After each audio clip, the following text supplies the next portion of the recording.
अस्सलाम वालेकुम। उम्मीद है कि आप सब खैरियत से होंगे। आज हम जो रिएक्शन पढ़ेंगे वो है एल्डोल कंडेंसेशन। ठीक है। अब हम एल्डोल कंडेंसेशन को डिस्कस करने से पहले सबसे पहले हम इसके फोकस करेंगे इसके नेम पे। कि नेम में हमारे पास एल्डोल है और कंडेंसेशन है, इनका क्या मतलब है। एल्डोल हमारे पास ऐसे कंपाउंड प्रोडक्ट को कहा जाता है जिसमें एल्डिहाइडिक ग्रुप भी प्रेजेंट हो और अल्कोहलिक ग्रुप भी प्रेजेंट हो। ठीक है। अब कंडेंसेशन जो होता है, कंडेंसेशन ऐसे रिएक्शन को कहा जाता है जिसमें टू मॉलिक्यूल्स जो होते हैं वो कंडेंस होते हैं या कह लें कंबाइन होते हैं और एलिमिनेशन ऑफ वाटर होती है। ठीक है। इस रिएक्शन को हम क्या कहेंगे, कंडेंसेशन, यानी कि जिसमें दो मॉलिक्यूल्स जो होंगे वो कंडेंस होंगे with the elimination of the water molecule, इसको हम कहते हैं कंडेंसेशन रिएक्शन। जब हम एल्डोल कंडेंसेशन की बात करते हैं तो इसमें सबसे पहले क्या होता है कि होता किन के दरमियान है, ये हमारे पास एल्डिहाइड्स के दरमियान होता है या कीटोन्स के दरमियान जो कंटेन कर रहे होते हैं क्या, अल्फ़ा हाइड्रोजन। अब हम अल्फ़ा हाइड्रोजन की बात कर लेते हैं। अल्फ़ा हाइड्रोजन क्या होता है। अब अल्फ़ा हाइड्रोजन में हम एक एल्डिहाइड ले लेते हैं। ठीक है। अब इस एल्डिहाइड में क्या होता है कि कार्बोनिल ग्रुप के जो एडजेसेंट पे कार्बन प्रेजेंट होता है उसको हम कहते होते हैं अल्फ़ा कार्बन। और जो उस अल्फ़ा कार्बन के साथ हाइड्रोजन अटैच होंगे उनको क्या कहेंगे, अल्फ़ा हाइड्रोजन। ठीक है। अब हमने ऐसे एल्डिहाइड्स के दरमियान में रिएक्शन करवाना है जिनके पास क्या प्रेजेंट हो, अल्फ़ा हाइड्रोजन। ओके।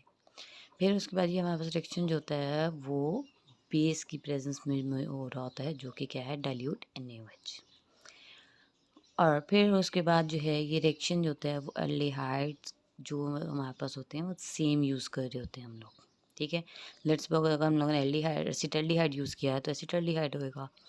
और उसके अलावा अगर हम कोई भी बेस यूज़ कर रहे हैं जिस पे अल्फ़ा हाइड्रोजन प्रेजेंट होगा तो वो सेम ही मोस्ट यूज़ किए जाएंगे।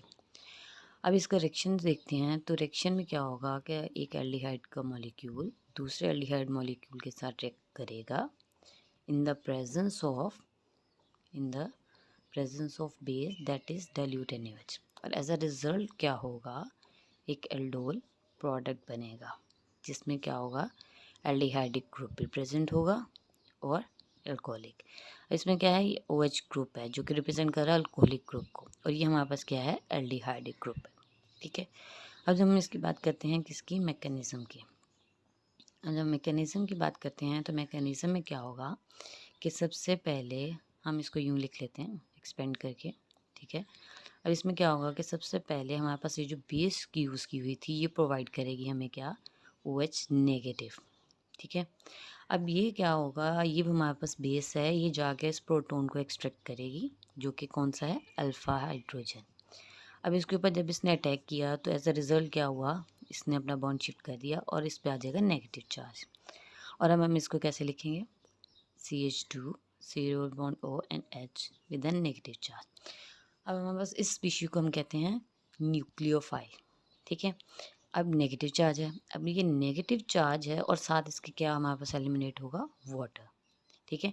क्योंकि ये वाला OH और इसने जो यहाँ से एल्डिहाइड के अल्फ़ा हाइड्रोजन को एक्सट्रैक्ट किया था वो क्या मिलके बनाएंगे, वाटर। ठीक है। अब वहाँ पे हमारे पास होगी वाटर की एलिमिनेशन। उसके बाद क्या होगा कि हमारे पास ये क्या है, न्यूक्लियोफाइल। ठीक है। ये है हमारे पास न्यूक्लियोफाइल। अब ये न्यूक्लियोफाइल जो होगा वो सेकेंड मॉलिक्यूल ऑफ एल्डिहाइड के अटैक करेगा। अब ये न्यूक्लियोफाइल इन नेचर है तो ऑब्वियस है ये किसके ऊपर अटैक करेगा, इलेक्ट्रोफिलिक साइड पे।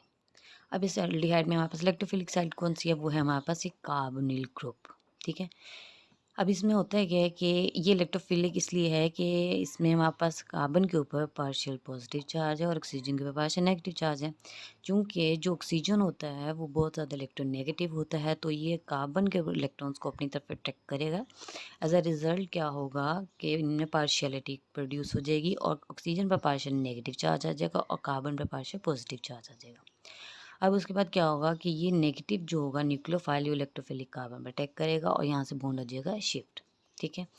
फिर उसके बाद हमारे पास प्रोडक्ट क्या बनेगा, प्रोडक्ट हमारे पास बनेगा CO negative, then H, then CH2, then it's 0 1 O and H। अब ये जो नेगेटिव चार्ज हमारे पास प्रोड्यूस हुआ था, अब ये इसको प्रोटोनेट किया जाएगा। प्रोटोनेट किया जाएगा किससे? वाटर के मॉलिक्यूल्स से, जो कि हमारे पास पहले बना था। अब ये जाके अटैक करेगा इसके ऊपर और एज अ रिजल्ट क्या होगा? ये हो जाएगा हमारे पास प्रोटोनेट और प्रोडक्ट बनेगा एल्डोल प्रोडक्ट। अब एल्डोल प्रोडक्ट क्यों कहा है इसे, वो हम देख लेते हैं। ये क्या है? इसमें अल्कोहलिक ग्रुप प्रेजेंट है और एल्डिहाइड प्रोडक्ट। हमने स्टार्टिंग में ये कहा था ना कि हमारे पास जो एल्डोल होता है वो एल्डिहाइडिक ग्रुप कंटेनिंग और हाइड्रोक्सिल ग्रुप यानी कि अल्कोहलिक ग्रुप कंटेनिंग होगा। तो हमारे पास यहाँ पे अल्कोहलिक ग्रुप भी प्रेजेंट है और एल्डिहाइड भी प्रेजेंट है। अब उसके बाद क्या होता है कि इस रिएक्शन को हम फर्दर प्रोसीड करना चाहें, लेट्स सपोज कि अगर हम इसको हीट करते हैं, ठीक है। अब as a result of heating क्या होगा कि हमारे पास ये वाटर मॉलिक्यूल जो ओ एच यहाँ पे प्रेजेंट था ये, और इस वाले कार्बन का एक हाइड्रोजन जो होगा वो as a molecule of water जो होंगे वो एलिमिनेट होंगे। अब इसमें क्या होगा? C H double bond C H and C double bond O and H. अब इस प्रोडक्ट को हम क्या कहते हैं? अल्फ़ा बीटा अनसैचुरेटेड कंपाउंड, ठीक है, अनसैचुरेटेड कंपाउंड। अब हम इसे अनसैचुरेटेड, अब हम इसको देख लेते हैं क्यों कहते हैं। क्योंकि ये जो है कार्बोनिल ग्रुप के साथ जो अल्फ़ा होता है उसको हम, कार्बन होता है उसको हम अल्फ़ा कहते हैं और नेक्स्ट वाले को कहते हैं बीटा, ठीक है। अब जो अनसैचुरेशन है यानी डबल बॉन्ड जो प्रेजेंट है वो अल्फ़ा बीटा के दरमियान प्रेजेंट, तो हमने इसी वजह से इसको कहा अल्फ़ा बीटा अनसैचुरेटेड कंपाउंड। तो ये था हमारा आज का टॉपिक। होप सो कि आप लोगों को समझ आ जाएगा होगा।